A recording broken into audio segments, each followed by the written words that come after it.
All right, let's get right into it, because this is a wild story. In early 2024, the internet, yeah, the entire internet, was just weeks away from a complete disaster. We're talking about a super sophisticated attack that had been in the works for years, and it was this close to succeeding. And the craziest part? Almost nobody had a clue. So how did this happen? And more importantly, how was it stopped by what was basically a lucky break? And look, that's not me being dramatic. That's a direct quote from somebody who was right there, in the thick of it. We're talking about a single, hidden backdoor that would have been like handing an attacker the keys to, well, everything. They could have had total control over millions of servers, the very machines that run our economy, our communication, our entire global infrastructure. Just think about that. So you've got to be asking, how in the world did we get here? Right? How could a problem this big fly under the radar for so long? Well, to really get it, we need to rewind, way back. Back to the very beginnings of the open source movement, which, and I love this part, all started with a really annoyed guy and a printer that just wouldn't work. Okay, so picture this. It's the early 80s. A researcher at MIT, this guy named Richard Stallman, is just trying to get some work done. But his lab got this fancy new laser printer, and it kept jamming. All he wanted to do was tweak the software so it'd send an alert when it was broken. Simple, right? Nope. Xerox, the company that made it, wouldn't share the source code. And that one little thing, that one frustration, lit the fuse for a total revolution. See, Stallman looked at that printer situation and saw a future he did not want. A future where all software was locked up in black boxes, totally controlled by corporations, hidden from the people actually using it. And he just said, no way, I'm not doing that. He had this radical idea that software should be free. Not just free of cost, but free to be looked at, to be changed, and to be shared by anyone. And that idea, it basically became his life's work. So, what did he do? In 1985, he started the Free Software Foundation and got to work building a totally free operating system called GNU.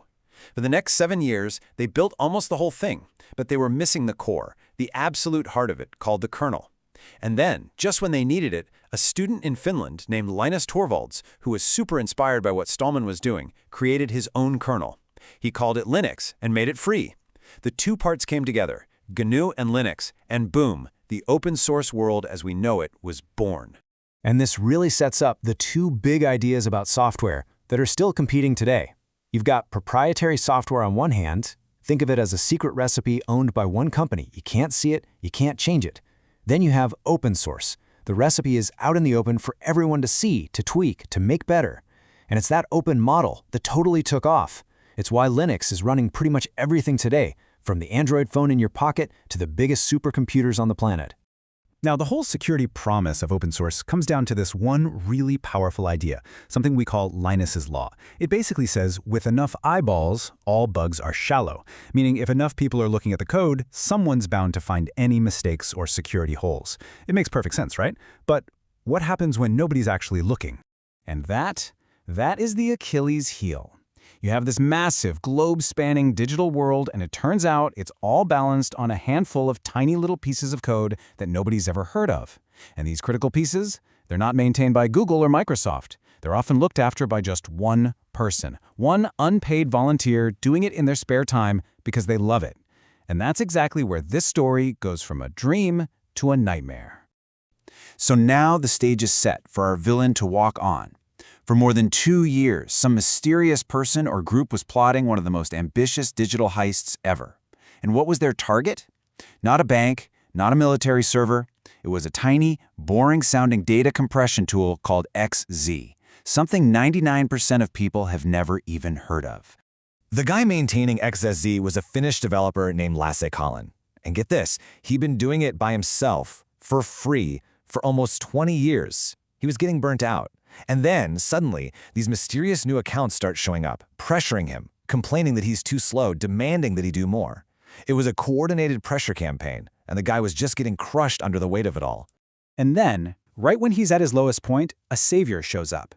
A user who calls themselves Jia Tan starts contributing to the project.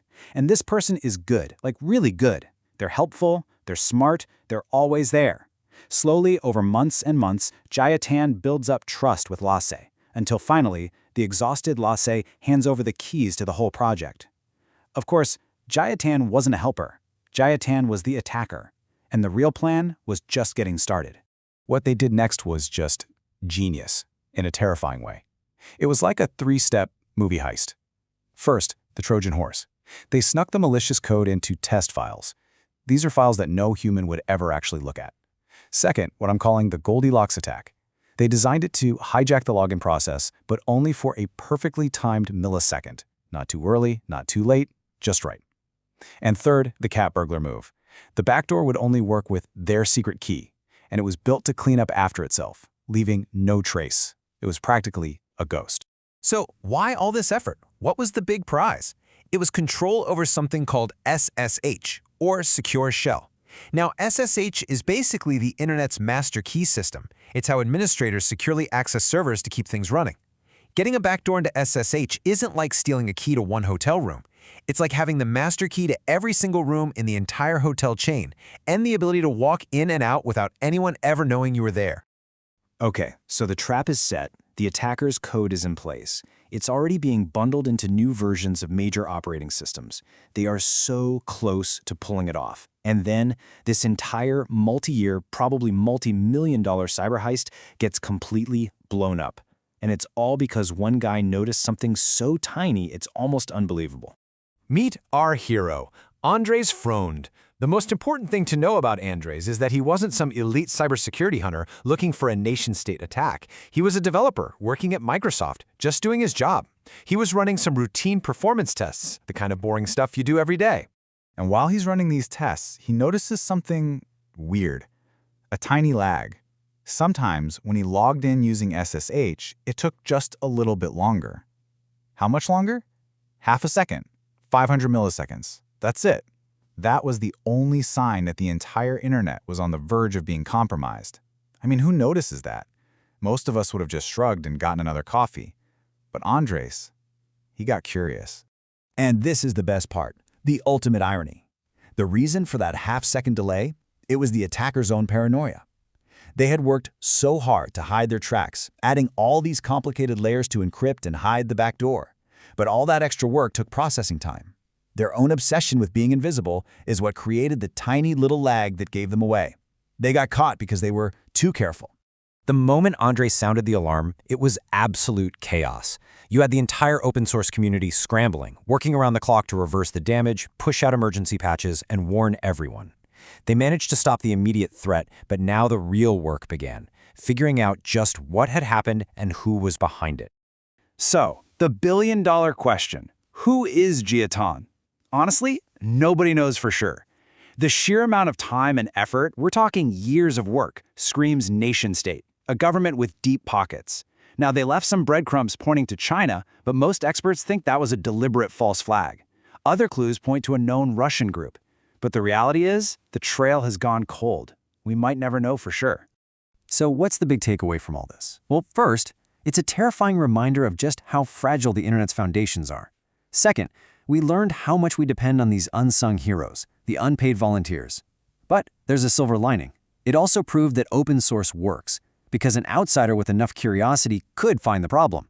But the real lesson here, the biggest vulnerability wasn't in the code. It was in a person. It was burnout. And that's something we have to fix. And this quote from another developer just hits so hard, it really gets to the human cost of all this.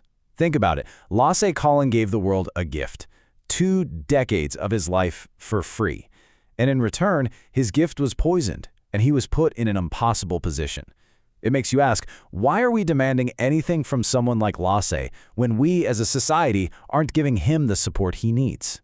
And that brings us to the one final, really unsettling question that we have to ask ourselves. This whole thing, this massive, world-breaking attack, was stopped by pure dumb luck. A half-second delay that almost nobody would have noticed. So you have to wonder, how many other backdoors are out there? Ones that are just as clever, but maybe just a little bit faster. How many are hiding in plain sight, just waiting for the right moment?